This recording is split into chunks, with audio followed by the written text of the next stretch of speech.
What is going on, everybody? SchwayZ here, and in today's video we are at the Jerry Seiner Cadillac because I am having a first look at the all-new Cadillac LYRIQ. We're going to give you a quick exterior, interior look and talk about some of the specs. So without further ado, let's get started.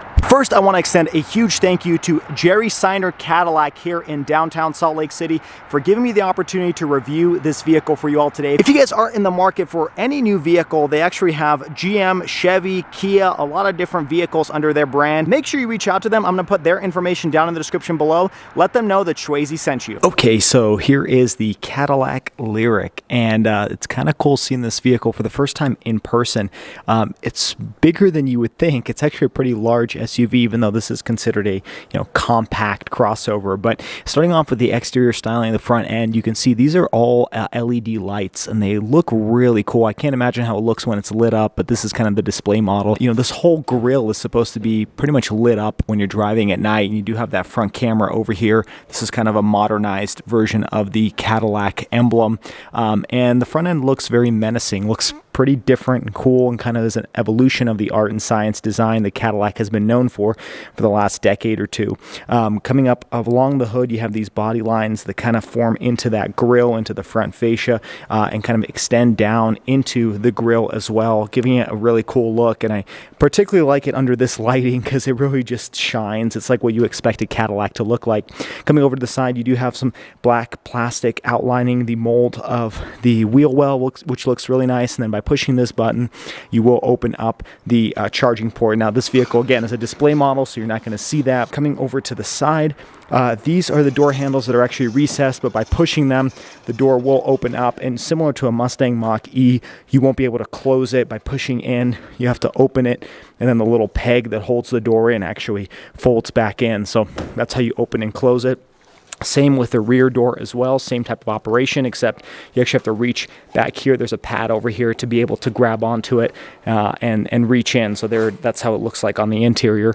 But overall, a pretty unique design over there. Coming to the back, this is where it gets kind of interesting because you have your LED taillight actually wrap into the body in the rear fender, and giving it kind of this dual appearance where you have this painted color over here and then over here separated by the taillight. And coming over to the back, you have the sloping roof line, giving it a really aerodynamic look to it. You have this cool LED taillight similar to the front end.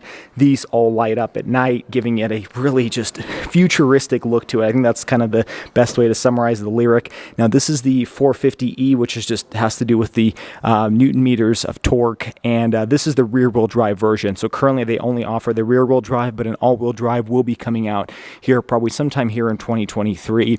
Rear parking sensors, a lot of that piano black plastic, giving it the shiny, cool-looking appearance, and that pretty much finishes off the rear end. Real quick, I will mention these wheels. These are actually 22-inch wheels, and they're 275 wide millimeter tires. So they have a pretty cool design to them. They kind of have this ribbed pattern to them in between the spokes. I'm sure that's for aerodynamics, but again, just some nice touches here that's separated from a lot of the other crossover electric vehicles on the market. Now let's jump inside and let's show you what that looks like, because I think that is what really separates this vehicle from the competition. Starting off with the door panel, this is all a soft touch material all throughout, which is expected for a Cadillac. And then take a look at these lighting over here, how it kind of perforated through the wood paneling.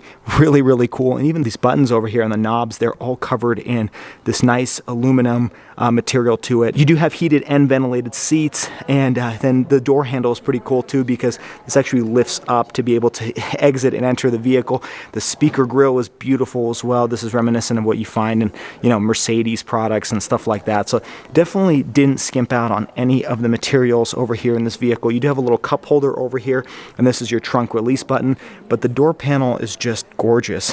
Now coming inside, the seats are no different either. I mean, you have this speaker grills located inside of the headrest. That's kind of unique and different. And then you have this nice line running down below into the seat cushion at the bottom. One thing to mention is there's a lot of blue accents inside of the vehicle. So you do have a blue accent line over here in the seats, and then other touches inside the vehicle, like this part over here has some blue accents. So I think blue is kind of the theme for the LYRIQ. And the seats just look really, really nice with that perforation and the way the headrest looks. And then Jumping inside, wow, these seats are incredibly comfortable. It's like a seat cushion on a couch. Looking at the steering wheel, lots of buttons over here, and these are all touch capacitive buttons on the left and right hand side, so you do have a heated steering wheel. This is your cruise control functions. Over here is how you control your center screen, and this is your phone and audio buttons over here on the right hand side of the screen. You do have Chevy's Super Cruise system over here in the LYRIQ, which is kind of your hands-free self-driving on certain roads on the highway. You have a little sensor over here to watch your eyes to make sure you're still paying attention to the road. These turnstocks are also really nice. They kind of have an aluminum bezel around them, both for the left and right side. This controls your headlights along with your windshield wipers as well. Over here on the left hand side, this is where you have some of your safety feature information. So you have your parking brake, your lane centering, your auto hold, and then the display light. And then take a look at these vents. They're really interesting. You can actually, open and close the vents using this little knob over here, and that's also how you position where the airflow is coming from. So rather than having to deal with the vent itself, you use this little knob. Really interesting there. And take a look at this aluminum that actually wraps all the way around behind the screen and then comes over to here. And again, you have a little bit more of that aluminum and this giant center vent. It's kind of hard to see in the lighting here, but this is a major vent over here that you can regulate using this little knob. Let's talk about this screen real quick, because I've kind of nodded at it. It's actually a 33-inch diagonal screen, and it's all one screen. So a lot of other automakers separate them between the two. This is one continuous screen, and it's actually curved. So this is, I want to say, one of the first in the industry. Maybe the Lucid is maybe the only other one that has something similar, but this is a giant curved screen, and you actually have like 3 separate sections to it. So you have a touchscreen over here to control some of the items on the left hand side. You've got obviously your instrument gauge cluster over here, and then your infotainment over here.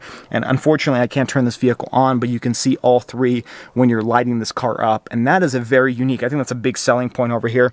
You do have some buttons over here for your climate control. This is a mini screen over here as well. I've shown this off in kind of other Cadillac products. Really simple to use, pretty easy. You push these buttons to regulate the air temperature, airflow, etc. They're a little bit on the plastic side, but they don't feel too bad. Again, this isn't kind of the priority here. I think this screen is kind of the main thing to focus on. And then back here, I do want to mention this is all soft touch material as well.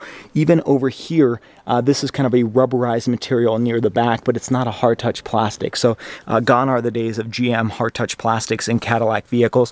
Over on the passenger side, again, one giant vent, same kind of situation here where you can kind of open it and move it with this little joystick over here. And there's a look at the passenger door panel. Looks really, really nice. And the passenger seat is just as nice as the driver's. Coming over here, this is kind of where Cadillac talks about its Cadillac jewelry. And you can see there's just a lot of appointments here. I mean, everything from the switches on the door panel to this little controller knob over here that you can control different things on the screen. And then even this volume switch gear over here, look at that. It has kind of a almost like a crystal look to it, even though it's not. It's just aluminum, and it feels pretty good. And you have a little bit more of that aluminum going around the cup holder. This is an adjustable compartment over here. So by pushing this down, you can open up the space, maybe put like a cell phone in here, or you can push this button and separate the 2 compartments. I really like that. You have a little bit more of that same wood that's on the door panel. Here, it's not perforated, but it still looks really nice. Again, some more capacitive touch buttons for your quick access controls. And this is kind of a floating stack. As you can see over here, there is separation, and that's just kind of the advantage of having an electric vehicle. Down over here, you do have a compartment where you can put like a purse or a wallet or just a large storage bin, which is nice to have. You do have this aluminum bezel over here if my camera can focus, and that's actually where you have your USB port as well. And what's interesting is it does say Cadillac over here on the aluminum bezel, which is kind of nice in case you forgot you're driving a Cadillac. Notice you do have ambient lighting all around this bin down at the bottom, and that is adjustable on the screen. You can go through a lot of different ambient lighting choices, and that's one of the advantages of having this LYRIQ, is they're really doing a lot of customization, and a lot of software is built into this system, along with Google Assistant. So this is something I reviewed in the GMC AT4X, but you can have your Google Assistant, tell you lots of different information, just like you would with your Google Home device or your Alexa device. Coming over here in the center arm compartment, you do have a wireless charger over here where you can just place your phone and it will simply charge the device. And then you do have a little micro USB port over here as well, which is nice in case your phone does not have wireless charging. Moving up, you do have a rear camera mirror. You do have your lighting controls over here, your OnStar, and then your hazards. And then this is kind of the creme de la creme. It's just a giant glass panel roof. This isn't the only car that has it, but I really like that they included that here. here because it just makes a vehicle's interior look that much more premium and nice. Now there is kind of poor visibility out the back just because that roof line is so sloped, but it does add to the exterior appearance, and you do have this camera mirror to be able to assist with a rear visibility. Now let's jump in the back and let's show you what that looks like. Okay, jumping into the back, just as nice of a place to be as the front. Again, a little bit more of that soft touch material, that perforated leather with the ambient lighting, nice speaker grills, same type of door handle where you just pull up on it. You do have your lock and unlock buttons, which is uncommon to have in a second row of a vehicle. A little bit more of that speaker grill, more speakers down here, and another cup holder. Coming into the seats, again, a little bit more of that blue accent. The same styling of seats as the front row, except you don't have speaker grills located in the headrest. You do have this large center armrest over here that folds down with two cup holders. I gotta say, the width of this vehicle is wider than I would expect from a even mid-size crossover, because this is easily able to fit another adult. The legroom's a little bit more compromised for the center, but it is larger than what I would expect for a middle row in a second row crossover. Jumping inside, one of the major advantages of an electric vehicle is just the amount of storage space and legroom. I mean, take a look at that legroom. This is kind of like rivals Mercedes S-Class or BMW 7 Series level of legroom. It's just massive. And take a look at the seat back. I mean, this is going to be one of the most interesting seat backs I've actually ever seen. You do have map pockets over here behind the passenger and driver side, and then closing the door panel. Yeah, this is a very wide vehicle. You can definitely tell that sitting in the second row. This can easily fit 3 adults back here. You do have rear air vents, kind of a weird little compartment above the air vents. And then down here, you do have 2 USB ports. You do have a household power adapter, and then a little bit more of that aluminum bezel that's almost not visible from where you're seated, but it does say Cadillac over here. Kind of an interesting design to this rear console, but you do have a little bit of a cutaway over here. If you want to put your legs here, you should be fine. Luckily, there is no middle hump, so that gives you a little bit more access into the second row. And here's one more look at the roof. It just looks gorgeous, especially in the second row, just looking out into the sky. And lastly, let's take a look at the trunk. So by pushing the button, the trunk will actually open. That's kind of unique, where you hit the emblem to open it up. And even though it's not very, I guess, tall, like you wouldn't fit a large object over here because of that sloping roof line, it is very long. It's quite a massive amount of space, and that's just because they've extended the rear of the vehicle so large that you know, a lot of that space is in the cargo area. Down below here, you do have a little bit more storage space. This is almost the same size as like the C8 Corvette, which is kind of funny. And then you do have a safety latch over here. If you pull on it twice, you will open the hood of the vehicle if you need access to that. The last thing to mention is you do have automatic left and right seat second row fold down options, and then you can actually fold this little tonneau cover over here in the back and store it out of place. So that is a benefit of having such a long trunk, is you can actually fit your tonneau cover and not actually have to store it in the garage. You do have some lighting over here in the back, and then an automatic button to close. That pretty much finishes off the exterior and the interior of the Cadillac LYRIQ. Okay, to finish off this video, I do want to talk about the warranty and some of the pricing and specs of this vehicle. So GM does offer an 8-year, 100,000-mile warranty on the battery. So in case you're worried about that, with this being one of the early electric vehicles from Cadillac, that should cover your concerns about the warranty and reliability. Next thing I want to mention is what kind of setup you have here. So this being the 450, like I mentioned earlier, is a rear-wheel drive version, and that produces 340 horsepower and 325 pound-feet of torque. The all-wheel drive version that will be coming out later this year is said to have about 500 horsepower.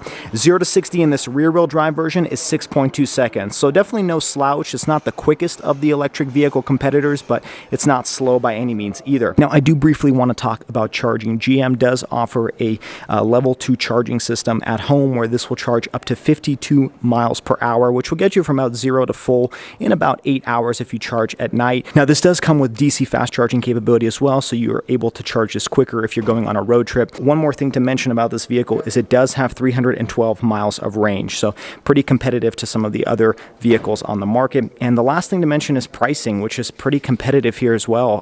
Sometimes better than some of the competition. You're looking at a starting price of around $63,000. Well, there you have it, folks. I hope you guys enjoyed today's quick little video. It definitely wasn't as detailed as some of my other reviews, but this was just a display model, and I only had like 10 minutes with it. So I figured I'd just give you kind of the lowdown, and that way, if I ever get this vehicle in the future, I can give you a much more detailed review. But if you did enjoy this video, make sure you hit that like button and subscribe to the channel for all of the weekly car videos. As always, everybody, I hope you stay SchwayZ, stay healthy, have a wonderful day.